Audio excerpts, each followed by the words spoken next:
మరి ఈ సంవత్సరం మునగ తోట కాయలకు అత్యధికమైన రేటు పలికినాయి. మేము ఫిబ్రవరి 1వ తారీఖు నుంచి 15వ తారీఖు వరకు మొదటి దఫాగా ఒక 3,000 కాయలు 15 రోజులలో అమ్మడం జరిగింది. ఒక్కొక్క కాయ 7 రూపాయలకు అమ్ముడుపోయింది.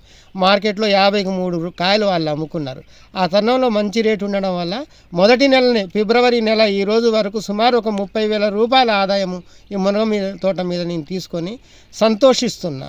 ఎందుకంటే గతంలో ఇంత అనతి కాలంలో ఇంత ఆదాయం మాకు ఎప్పుడు రాలే. బహుశా ఇప్పుడు కూడా మీరు చూసినారు, అన్ని చెట్లు మంచి పూత కాత మీద ఉన్నాయి. ఇప్పుడే అయితే తోట అయితే ఇప్పుడు ఏం పోదు. నాకు తెలిసి ఇంకా మార్చి, ఏప్రిల్, మే, జూన్ చివరి వరకు కూడా నేను కాపు ఉంటుందని ఆశిస్తున్నాను.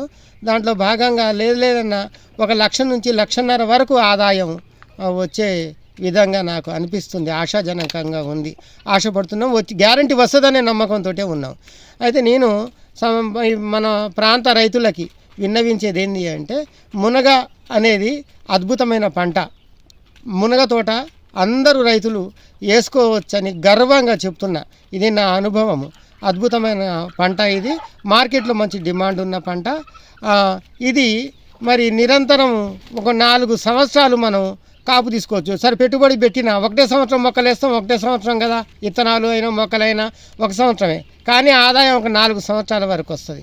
అట్లా 4 సంవత్సరాలు అడ్డగోలుగా అయినా కనీసం ఒక 5 లక్షల రూపాయల వరకు ఆదాయం వస్తుంది. ఇంత ఎక్కువ వచ్చే పంట, తక్కువ పెట్టుబడితో ఇంత ఎక్కువ ఆదాయం వచ్చే పంట ఏరే పంట అయితే నాకేం అనిపించలే. మరి గౌరవనీయులు కలెక్టర్ గారు నిన్న మొన్న మా ఈ ప్రాంతాన్ని సందర్శించి మన మునగ తోటను కూడా అద్భుతమైన సలహాలు సూచనలు ఇచ్చారు. దాంట్లో భాగంగా వారు చెప్పినట్లు కనుక ఇంకా వారు ఏమంటున్నారంటే, ఈ ప్రాంతంలో అత్యధికులు కనుక వేస్తే, మునగతోట వేస్తే మేము హెర్బల్ కంపెనీలతోటి మాట్లాడి ఆకుల్ని కూడా కంపెనీలతోటి ఒప్పందం చేయించి కొనుగోలు చేయిస్తామని చెప్తున్నారు.